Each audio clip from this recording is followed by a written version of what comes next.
আমাদের কাছে পেশেন্ট আসে যে পেশেন্ট বলে তার মাথা ঘুরাচ্ছে, তার বমি বমি লাগতেছে, বা অনেক সময় শ্বাস নিতে কষ্ট হয়, দুর্বল লাগে, বা সে পেশেন্ট দেখা যাচ্ছে অজ্ঞান হয়ে পড়ে যায়, ফিট অ্যাটাকের মতো হয়।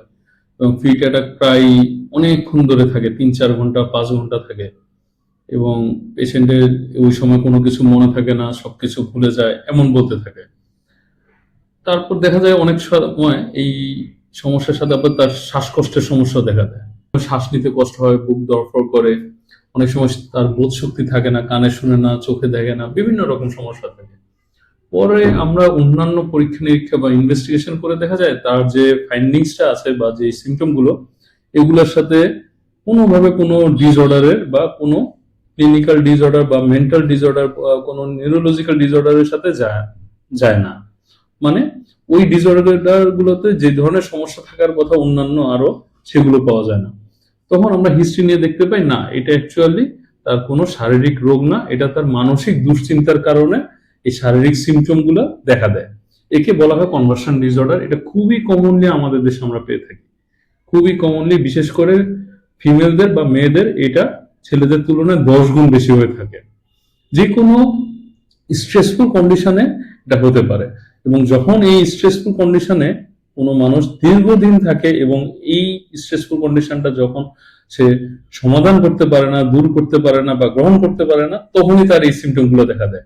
এই সিমটম অনেক রকম হতে পারে, এমনকি পেশেন্ট প্যারালাইসিস হয়ে যেতে পারে, পেশেন্ট হাঁটতে পারে না হতে পারে, পেশেন্টের প্রস্রাব পায়খানা অনেক সময় বন্ধ হয়ে যায়, পেশেন্টের কথা বন্ধ হয়ে যায়, পেশেন্ট কানে শুনে না, চোখে দেখে না, এমনও হয়। অনেক সময় পেশেন্টের খিঁচুনির মতন অ্যাটাক হয়, যদিও সেটা আসলে মৃগী রোগীর মতো না।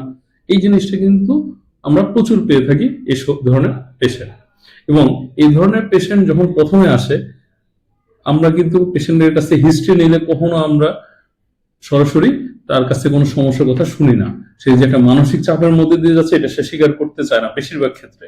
তখন অনেক ডিটেলস হিস্ট্রি নেওয়ার পরে আমরা দেখি যে সে আসলে দীর্ঘদিন ধরে একটা ঝামেলাযুক্ত পরিবেশ বা কোনো একটা প্রবলেমের মধ্যে দিয়ে যাচ্ছে, কিন্তু সে আসলে বুঝতে পারে না যে এটা একটা স্ট্রেসফুল কন্ডিশন। তো এই সকল সমস্যা তখনই দেখা যায় যখন একটা রোগী স্ট্রেসফুল কন্ডিশনে থাকে এবং সেটা সে সমাধান করতে পারে না, তখন তার এই ধরনের সমস্যা দেখা দেয়। এবং বিভিন্ন কারণে বা বিভিন্ন ধরনের মানুষ এই ধরনের সমস্যা বেশি দেখা যায়, যারা সাধারণত কম বুদ্ধিমান, যারা সাধারণত অশিক্ষিত, এবং মেয়েদের ক্ষেত্রে।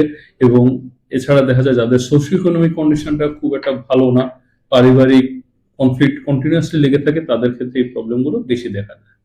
তো যখনই আমরা এই ধরনের সমস্যা দেখব, যদি আমাদের এটা নিয়ে সন্দেহ হয় এটা কি মানসিক রোগী নাকি শারীরিক রোগ, এবং সেটার জন্য যদি ইনভেস্টিগেশন করে দেখা যায় না এটা কোনো শারীরিক রোগ না, তখন যদি মনে হয় যে এটা মানসিক রোগ, তখন অবশ্যই আমরা একজন সাইকিয়াট্রিস্টের সাথে দেখা করব।